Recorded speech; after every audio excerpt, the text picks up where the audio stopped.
आहोत. आम्ही आता येथील शिक्षकांना विचारणार आहोत की ते त्यांचे डिजिटल आरोग्य कसे सोशल मीडिया कसा वापरतात. म्हणजे मोबाईल वगैरे याचा ना, तर मोबाईलचा वापर अभ्यासासाठी करतो आपण, की बाबा एखादा विषय आहे जो आपल्याला कळत नसेल, की समजा गणिताचा विषय आहे, एखादं गणित तुम्हाला शिकवलं समजत नसेल तर ते समजण्यासाठी तुम्ही त्याचा वापर करू शकता.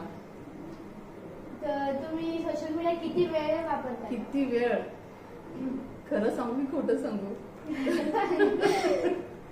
अगदी 10 ते 15 मिनिटं मोजून दिवसभरातून होतं. खरं जास्त नाही, जास्त वेळ बघतच नाही, कारण वेळ मिळत नाही. पण तसं पाहिलं तर तो वापरायला हवाय, खूप गरजेचा आहे. म्हणजे जसं अभ्यासासाठी वगैरे सगळी माहिती मिळवण्यासाठी, पण तो नाही शक्य होत मला. सोशल मीडियाचा कसा वापर करतात.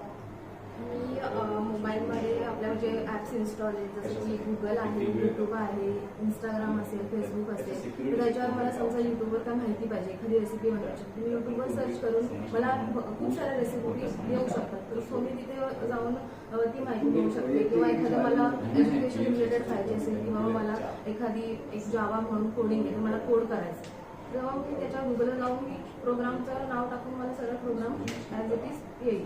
सो असं खूप सारे युजेस आहेत मोबाईलचे, आणि तसं मी वापर करते, मला जसं नीड असेल तसं. सोशल मीडिया वापरताना तुम्ही कोणती काळजी घेतात. काळजी म्हणजे आता माझं इंस्टाग्राम अकाउंट आहे, फेसबुक अकाउंट आहे, सर मला पब्लिक आणि प्रायव्हेट असं दे. पब्लिक म्हणजे ते माझं अकाउंट सगळ्यांना दिसेल, आणि प्रायव्हेट म्हणजे ते मला जे फ्रेंड्स ॲड आहेत त्यांनाच ते फक्त दिसू शकेल. सो मी चॉईस करेन की मला पब्लिक नाही करायचं आहे, कारण की माझे फोटो हे दुसऱ्यांना नाही दिसले पाहिजे अनोळखी लोकांना. ते फोटो मला फक्त माझ्या फ्रेंड्सनाच दिसायला